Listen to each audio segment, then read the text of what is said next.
The last topic today, guys, it's a little bit different. We're jumping all over the place, but let's talk about this MMA fights, cage fights, like yesterday and today, actually. Scared to fight Lee? Well, first of all, Lee wanted to fight me for longest time, like what is like 8, 9 months. He would call me, let's do this for charity, let's do it for to build audience. You have YouTube audience, let's do it, let's do it, let's do it. I think it's the stupidest thing ever. Like I don't see how anyone can win. Like if I win, I feel like if I beat him up, I lose. If I lose, I lose. Like there's no winners in this. People will watch because that's modern society. Like I would watch freaking Grant Cardone beat up what his name, Wolf of Belfort. We would watch the fight. Everybody would watch the fight. But first of all, I don't think the fight will happen. So Delmedico and Lee Haight, what do you guys think? Do you think they will actually fight? Have you ever watched like a amateur MMA fight?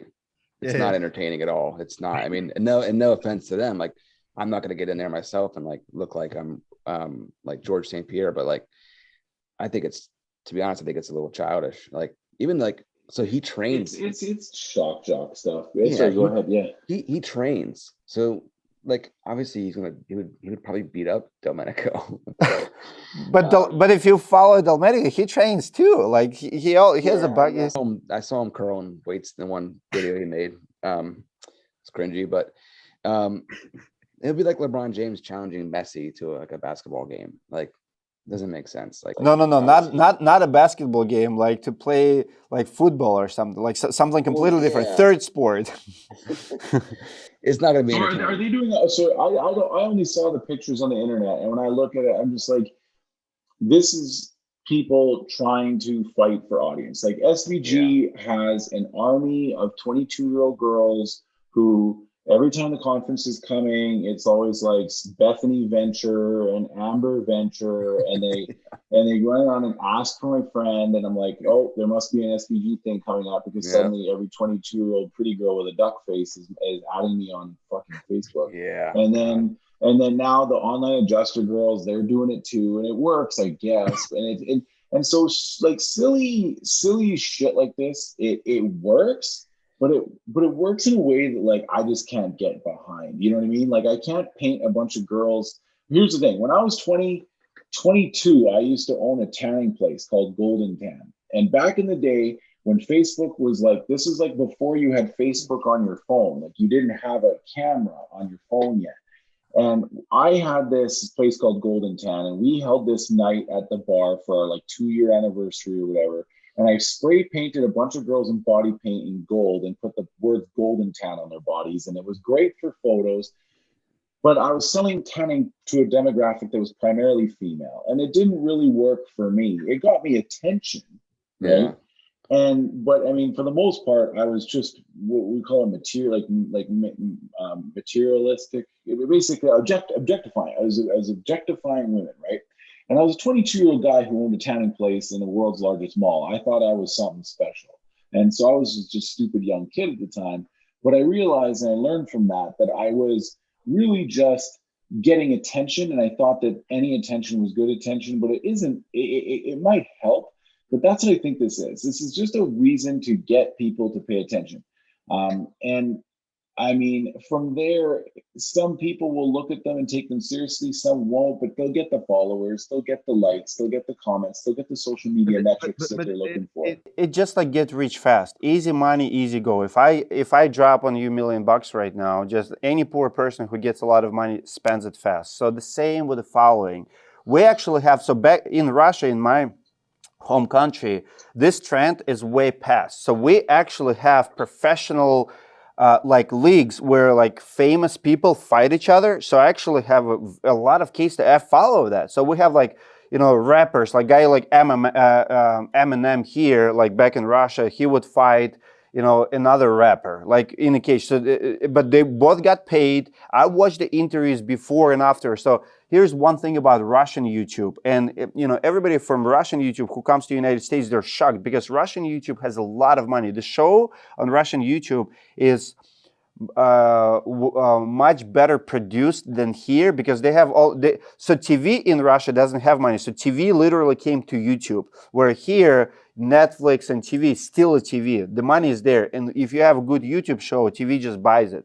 So different dynamics. So that's why Russian YouTubers come here and it's like, shit, like blogging still works here. You can be Casey Neistat or Mr. Beast and it just works. Simple, stupid videos, they work. In Russia, it's literally, we have probably 5 channels that all about like fighting. I'm talking about the league. I'm talking about like 10 camera crews, like the whole 9 yards. So I've seen what it does to society. I've seen the reaction. I've seen how people actually getting paid. And I like, and a personal thing, if I would ever take by the way, if I take the MMA fight, I want to get paid. If I'm going, like, I don't care if it's you, Lee, like just a fighter. I will never be the same, right? I'm risking getting punched, and it's not a scary thing. It's not like, you know, I'm afraid to lose, but it's like, pay me $100,000 to $500,000 whether I win or lose. That's my committed. I'm not like, I have a lot to lose. I have 5 kids and I run 5 businesses. You know, I have to think about what's there for me. I'm really going to do it for a few likes and a few followers. You know, so what Lee does, I think, he looks at Logan Paul and all of these big fights, like, oh yeah, they get, but those people freaking get money. They get millions of dollars for it. Yeah. You know, and you just doing it just because they're doing it, but also they're not mentors. And you have to think about it like, and this is one of the reasons I think Lee Haight was not nominated for Mentor of the Year, because we don't look at him as a mentor. Like, I don't, and I say it respectfully, I don't see like guys like Rodney Webb or Marcus Lemonis doing anything like that. This is not who I want to follow. Like, you really want to fight me at the bar? It puts, like, Lee calls roofers, one of his favorite phrases, what is he like? This punks, like punk ass roofers, this punk ass roofers. He always does, but he acts like one. Like, I'm sorry, like it feels like it. Like, you wanna, like, who wants to fight someone? Like, when we did interview, he was ready to punch me like during his interview and my interview, and then later we went to the restaurant. He got drunk and outside we have people breaking us up, and I kept my cool all day. Like, I'm above it. Because it's stupid. Like, you have to think about your audience. You think about your personal brand. Is that, and if that's what they want to be known for, I don't know, guys. It just, to me, I just don't see. I don't see the point, right? It's what benefit does it bring to the roofing industry? If it's entertainment, I got no shortage of entertainment. The problem with the world is that we have too much entertainment. Exactly. For $9, I got unlimited entertainment on Netflix. What I like about your, like, and this isn't me just trying to pump your tires. I'm trying to say, like when you were thanking the sponsors, what was coming to my head was like, you know, like, the sponsors paid for a lot of this stuff. And like, when I'm working out here in Hawaii, I'm helping my client go through change management, terrible circumstances, right? And we, back in August, went through a month of whiteboarding what we were going to roll out now.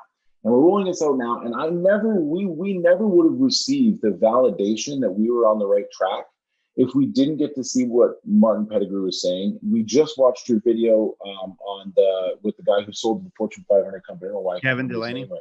Kevin Delaney, right? We just watched the Kevin Delaney. We're watching that video for the half-hour drive between the house and the office, and this content is keeping us motivated while we're sitting here 15 hours a day. You know, cranking through an immense evolution in a business, and it's keeping us motivated because we're seeing success stories, right? That's what the roofing industry needs more of. That's what's fueling and so for me, I just look at it and say, is anybody going to watch that and then make an improvement to their life? No. If you go fight Lee Haight, they're going to go, ha, ha, ha, and they're going to have some people pick some sides. And then what? What are they going to remember? Oh, remember that time that Dimitri won? Or remember that time that Lee won? Oh, man, he got him so bad. He bust off Dimitri's big nose. You know what I mean? Like, that's all it's going to be. It's never going to provide any additional value to the Nate Schleppy of the world that is just looking for motivation and guidance and examples of successful principles to run his company. But I know you two suckers would watch it. Well, you know, of course, I would probably watch it, but I would watch it. I would probably watch the highlights, and I would be kind of at the same time, I'd be like, this is kind of cringy. You know what I mean? Like this is stupid. Why am I? Because yeah, it's going to look like 2 amateurs humping a football for 1 minute and then gas out. Yeah. But it's just, I mean, think about this. Like we can give people what they need to hear, and there's not enough time in a day to produce that, or what they want to hear. Like we have, I love what you said, Adam. Like people have a lot of distractions. There's abundance of stupid content. You can go anytime on YouTube and watch stupid cat videos or people, best Mike Tyson moments, whatever. But where is it today? Look at Mike Tyson today. Even like guys like Mike Tyson at the end of their career, like listen to what Mike Tyson have to say, or Roy Jones, or like all of those guys. It's a tough sport. Like you have to respect it. I mean, we play a different game. We're in the game of business. And I feel like, especially if we're mentors and leaders, I mean, think about what our homeowners would think about us. Think about like, talking about elevating and changing the industry. And like I said, there's no, like, we're going to be like a whole bunch of punks, like who's just fighting each other at the bar, getting drunk, smoke. I mean, Best Damn Roofer already doing a great job with that image. So I don't think we need more of that.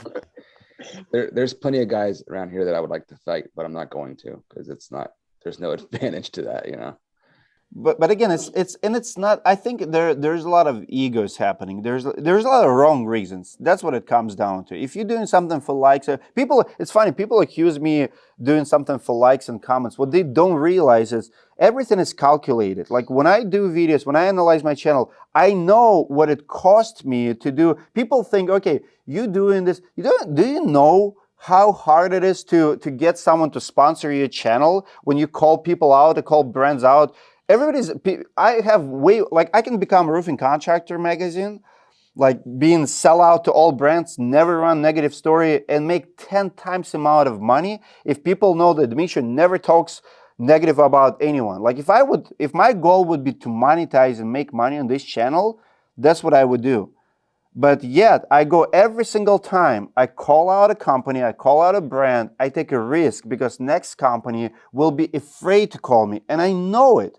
And I'm okay with that because I'm doing the right thing. And the companies who will come to me, they're going to be the best of the best with the best product. They're going to be so confident that I'm going to like them.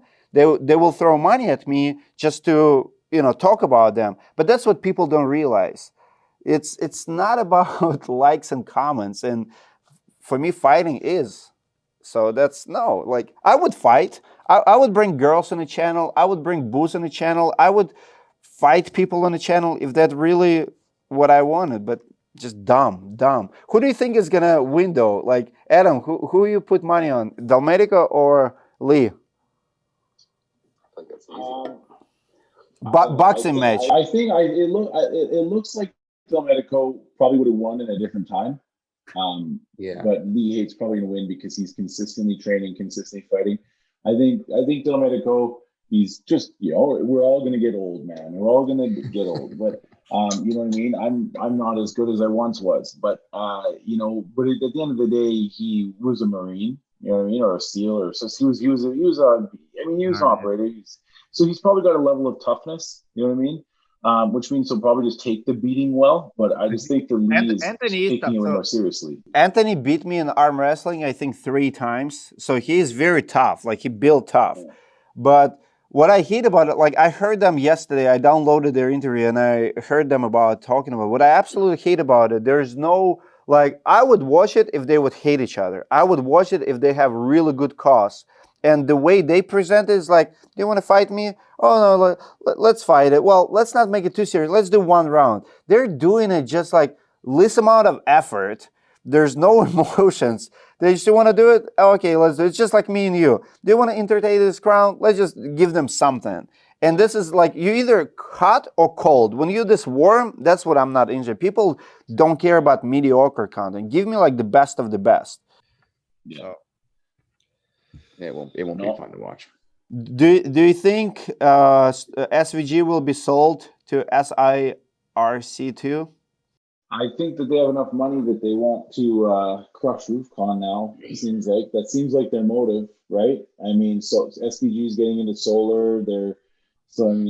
I think this is just money against money and power against power. It's really interesting to see how all of it plays out. But I think that it seems like they're realizing that they wanted influence in the industry, and maybe Hunter wasn't interested in aligning SRC with his, and maybe if they buy SVG, maybe they buy influence and align it, because I think they're looking to buy influence. I think they're looking to buy audience, right? And I thought maybe they thought they were getting that with Hunter. Like maybe they thought they were going to get like SRC and Rubicon more married because they knew he was up to all this stuff.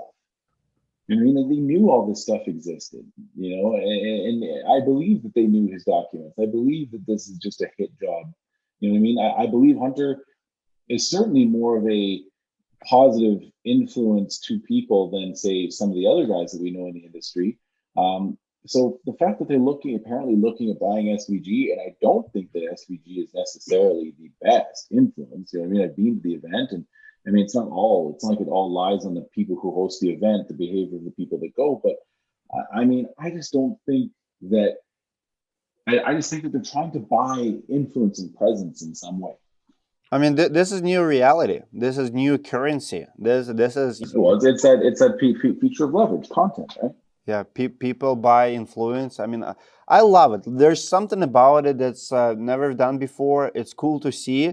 I think more players will come to. I mean, like Apple Roofing and Crest, you know, all of those people, SRS. I think that even manufacturers should be looking into conferences and, you know, buying powers too. Like, because I'm pretty sure like if GF or Owen Scoring will buy a conference, it'll be cool. Like, or partner up. Like, that's what we want to see, you know, because they have almost unlimited budget to do cool events, and we really need, like, IRE is not the best place for the, I mean, it's good networking for like manufacturer, but for roofers, like, I want to see like outstanding event to go to, like outstanding when we'll all come together. Like, what I don't like is like we have too many events now. Like, we have so many options. Like, people call me all the time, like, are you going to be there? Like, it's impossible. You look at the calendar year now everybody has an event. There's like 25 events, and I feel like we're missing one. Like, something has to be on the rise, and maybe it's a roofing process conference in 5 years. Maybe it's some partnership or, you know, collaborations, who knows, but industry is changing for sure. There's a lot more smaller guys out there that appreciate conferences like yours. I think conferences like that would be, you know, if Owens Corning or something put on something like that, that would be smart for them, and buying into an influencer such as yourself or someone like that, you know, would help. Well, I want to announce something cool. You probably have not heard about it yet, but we're doing, like March 31st, we're doing our conference. So we have 7 events this year, and we're going after Hispanic community. Like, we actually already partnered up with 3 bilingual business owners who are trying to build, you know, mini influencers. So we have 2 breakout speakers who will be teaching in Spanish. So each of our events, 6 events and a roofing process conference, is going to have Spanish breakouts. So as we speak, we're translating a lot of most popular Roofing Insights videos in Spanish. We already started channel Roofing Insights Espanol. So we already have like 5 videos there. We're adding course in school in Spanish. So March 31st is our first event with the Spanish speakers. And I'm like, right now, I can say like 3 phrases in Spanish, but I'm learning. Like, in 2 years, I want to be fluent as well. But I have to rely on Spanish speakers. We have Spanish videographer, bilingual, full-time, started this Monday. So we're going full speed. And this is, I think, also, this is the future, because, you know, Spanish community is very underappreciated, underrated. They have underrepresented. They have a very limited self-belief. They don't believe that they can own the business. A lot of them believe that they're only here to provide labor.